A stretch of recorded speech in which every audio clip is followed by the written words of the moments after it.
DK special channel में आपका स्वागत दोस्तों। मैं उपजयती डीके जी, मेरे साथ दोस्तों अरुण कुमार यादव जी जो आरजेडी के जो है प्रदेश प्रवक्ता धुरंधर है, इनसे वार्तालाप करते हैं कि सर एक बात है, जो ओवर एज जो है, जो over age BPSC over age है, यानी कि अब देखे जाए कि एक वैकेंसियां बहुत दिनों तक नहीं निकली थी। अब एस्टेट बीएड एमएड हर तरीके से करने के बाद तो एज तो चल जाता है ना पढ़ाई में करने के बाद, तो क्या ये उन लोगों को बीपीएससी में एज में छूट मिलना चाहिए या नहीं मिलना चाहिए? क्या करना, क्या उचित रहेगा? फेल होना पास होना तो उनका मैटर है, वो मांग रहे हैं बीपीएससी ओवर एज उम्र सीमा में 10 इयर्स की छूट मांग रहे हैं। बिल्कुल सरकार को गंभीरता पूर्वक विचार करना चाहिए, लेकिन सरकार तो नौकरी दे ही नहीं रही है।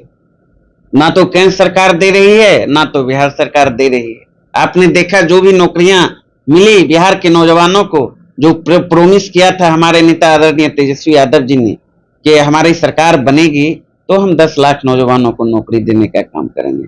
2020 में हमारी सरकार नहीं बन पाई किन्हीं कारणों से। आपने देखा गठबंधन में जब हम आए, 17 महीने के महागठबंधन की सरकार में 5 लाख नौजवानों को नौकरी देने का काम किया। सिर्फ शिक्षा के क्षेत्र में 2,19,000 नौकरी देने का काम किया। विभिन्न क्षेत्रों में आपने देखा, उसमें भी तो सब धांधली चल रहा है। बिल्कुल नहीं, 17 महीने के कार्यकाल में किसी प्रकार की कोई धांधली नहीं, क्योंकि महागठबंधन की सरकार थी। और भी सप्लीमेंट्री रिजल्ट भी नहीं निकला। बीपीएससी 2 में आप ही कहती में तो हुआ था ना सप्लीमेंट्री रिजल्ट निकला सर, उसमें भी तो बहुत तरीके से गड़बड़ियां निकली। नहीं, किसी प्रकार की नहीं। जब हमारी सरकार चली गई, 28 जनवरी तक हमारी सरकार थी, उसके बाद सारी गड़बड़ियां शुरू हुई और वैकेंसी भी बंद हो गया और 3 लाख जो सरकारी नौकरी प्रक्रियाधीन है उस पर भी रोक लगा दिया गया। भी तो नीट परीक्षा पेपर लीक में भी तो आ रहा है तेजस्वी यादव जी का कौन जो रिलेटिव है। बिल्कुल ये गलत है। ये भारतीय जनता पार्टी के डिप्टी सीएम ने अफवाह फैलाने का काम किया और सब तो जगजाहिर हो गया, सीबीआई को जांच गया, आपने देखा। और सारे के सारे जो भी पेपर लीक से जुड़ा माफिया था, सबका कनेक्शन सत्ता पक्ष से निकला। सुरेंद्र मुखिया कौन है? एनडीए के नेता। अमित आनंद डिप्टी सीएम के साथ जगजाहिर फोटो। अमित आनंद की मां जदयू की पदाधिकारी है, प्रदेश पदाधिकारी का बेटा, तो कहने की जरूरत नहीं है।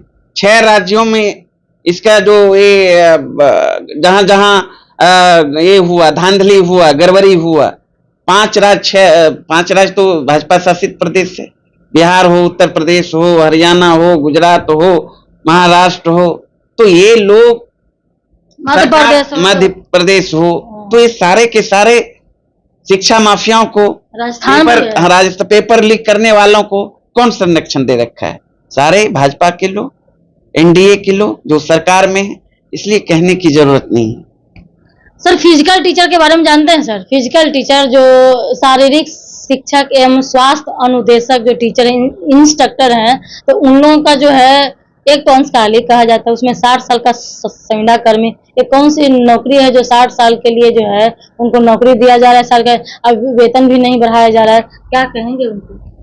धूल झोंक रही है। समय तो कहा चलेगा बिहार तो इंडिया तो अभी न बढ़ेगा। बिल्कुल बढ़ेगा। हमारे नेता तेजस्वी जी ने 17 महीने के कार्यकाल में मेडल लाओ नौकरी पाओ, तो इसलिए जब तक युवा समर्थन वाली सरकार नहीं आएगी, महिला समर्थन वाली सरकार नहीं आएगी, किसान समर्थन वाली सरकार नहीं आएगी, तब तक जनता का कल्याण नहीं होगा। तो सर आपके दिमाग में ये तो हम डाल दिए हैं सर कि ये जो फिजिकल टीचर वाले हैं, तो आपने जो आपके सीनियर जो आपके जो ऊपर में जो नेता इसको लेकर के ध्यान दीजिए, बात करवाइए। बिल्कुल सारे चीज जो भी जितने जनता से जुड़े सवाल हैं, समस्या हैं, उस समस्याओं के साथ राष्ट्रीय जनता दल परिवार, हमारे आदरणीय नेता तेजस्वी यादव जी मजबूती के साथ खड़े हैं, खड़े रहेंगे।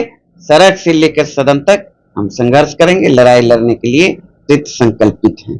बहुत बहुत धन्यवाद। ये थे दोस्तों आरजेडी के धुरंधर जो है प्रवक्ता जो है अरुण कुमार यादव जी बोल रहे हैं कि आने वाला समय में इस चीज को लिया जाएगा, गंभीर हम लेंगे। ये जो मैटर है आगे तक जो है माननीय जो है तेजस्वी यादव जी के पास, राबड़ी देवी लालू यादव जी के पास इस बात को लेकर के मैटर को पहुंचाया जाएगा। और जो है जो अभी सत्ता पक्ष में जो बैठे हुए हैं, तो ये जो विपक्ष के नेता तेजस्वी यादव जी हैं, तो वो प्रेशर बनाएंगे इस काम को लेकर के। तो मानसून सत्र हो रहा है सर, लेकिन मानसून सत्र खत्म हो गया, लेकिन उसमें विपक्ष के नेता गायब हैं, क्या कहेंगे? गायब नहीं लगातार हमारे पिछले बार भी गायब थे, नहीं थे, इस बार हमारे नहीं पार्टी थे। के तमाम नेता सारे सवालों को उठाने का प्रयास किया, सत्ता पक्ष ने तो सुनने का काम किया ही नहीं। ये सत्र तो यूं ही चला गया। अभी कहाँ है तेजस्वी? हमारे नेता बिहार में हैं। बिहार में कि दिल्ली, कहाँ गए? यहाँ है, यहाँ आपको जानकारी परसों ही आ गए। परसों भी वो कहाँ आपको पता होना वहाँ चाहिए। क्यों नहीं गए सर? अरे सत्र में? कमर में दर्द था, उस दौरान ही लोकसभा चुनाव में किस तरीके से वो प्रचार किए, ये पब्लिक डोमेन में। और फिर पुनः जनता के बीच जाने वाले हैं 15 अगस्त के बाद से, तो फिट होना तो जरूरी है ना। इसीलिए सत्र में नहीं गए। दिखाने के लिए बाहर गए थे, वो आ गए। ऐसे भी सत्र का कोई मतलब इस बार रहा ही नहीं। सरकार जनता से जुड़े सवाल को सुनने के मूड में थी ही नहीं।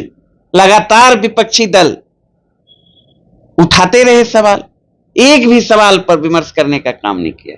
चाहे महंगाई हो, भ्रष्टाचार हो, बेरोजगारी हो, लॉ एंड ऑर्डर हो, आरक्षण का सवाल हो, बिहार को विशेष राज्य का दर्जा देने का सवाल हो। तो इसलिए सरकार की मानसा बिल्कुल जनहित में नहीं थी।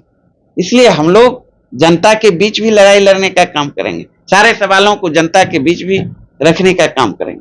देखिए दोस्तों, आगे क्या होता है, क्या सर सोचते हैं, आगे प्रक्रिया किस तरीके से किया जाएगा। लेकिन अभी ये भी विपक्ष में है, तो दबाव प्रेशर बनाना इनका दायित्व बनता है। लेकिन सर ने कहा कि इसीलिए माननीय जो है तेजस्वी यादव जी नहीं आ पाए, क्योंकि फिजिकली जो फिट होना जरूरी है, इस वजह से नहीं है। देखिए आगे क्या होता है। डीके से लाइक शेयर कमेंट सब्सक्राइब को फेसबुक पर फॉलो करें। जय हिंद, जय श्री राम।